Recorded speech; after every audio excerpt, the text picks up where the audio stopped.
Years ago, my next guest created a simple mission: identify women struggling with motherhood and help them become better moms and people, not through handouts, but through education and support, which is really important. So today she's been a huge life changer for more than 1,000 moms and their kids. That's quite the impression.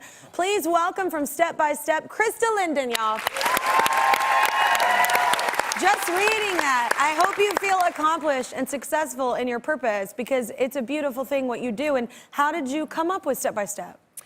Well, it started when I was a senior in college, and I was doing a student teaching experience, and I was in a first grade classroom, and it was the first day of school, and all the kids seemed super excited to be there except this one little girl. And thinking that maybe she had just had a rough morning, I went over to introduce myself to her, and the moment that my eyes met hers, my heart just sunk, and I was told by the teacher that she had fetal alcohol syndrome, and I had never heard of that before, but the effects of it were immediately apparent on her. And I bonded with her in a way I haven't bonded with another child except for my own. And we were together all the time. And her mom never came to anything, but at the end of the student teaching experience, I got permission to go to her apartment and to meet her mother and to see the home, and it was horrific. And I spent the day with her, and that was the last time I saw her.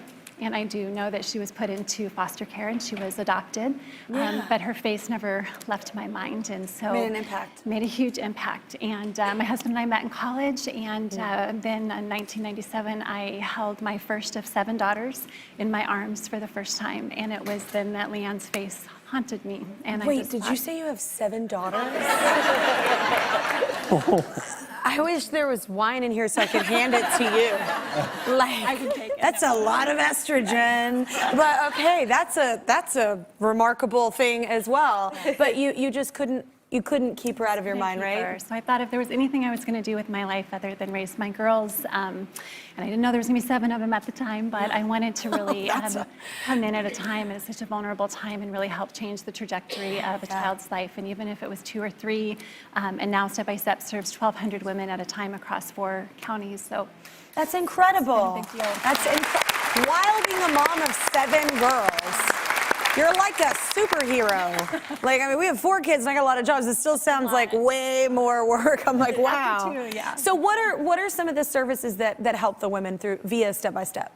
So we help babies be born healthy, and that is what we've done for 23 years. And we have a team of registered nurses, dietitians, and master level counselors who go into the homes of women who are referred to us from DSHS, from their OB doctor, different places. And whether it's their home or their shelter or their car, wherever it is that we're living, we go to them to build that a quicker trust and to really assess what their situation is. And so we address all the barriers that or issues they have that would potentially lead to a poor birth outcome. So hypertension and gestational diabetes, and, toxic relationships and domestic violence, and early entry into prenatal care, trying to do as much of that as we can. And then once the baby's born, which we hope is born full term and healthy, then we work on infant bonding and infant nutrition, infant safety, postpartum depression, all those types of issues. You're incredible. This is incredible.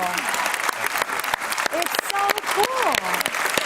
But Krista doesn't know this, but one of the women that she's been working with for years is actually here and has something to tell her. Rachel, come on out here. Come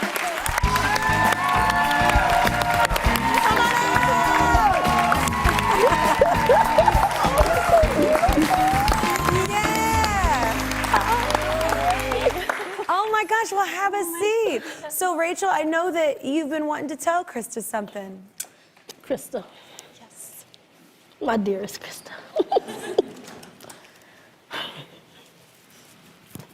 Thank you. You are welcome. I want you to know you made me feel like a flower. And you watched me grow. I'm going to keep watching you grow. And I will be there because there's other flowers in the ground too. Other mothers who needs it. And I want to thank you for facing me towards the sun. Yes. That was so poetic. I mean, I'm fine. First of all, like, you should start writing poetry or songs or something. Like, that was really well said.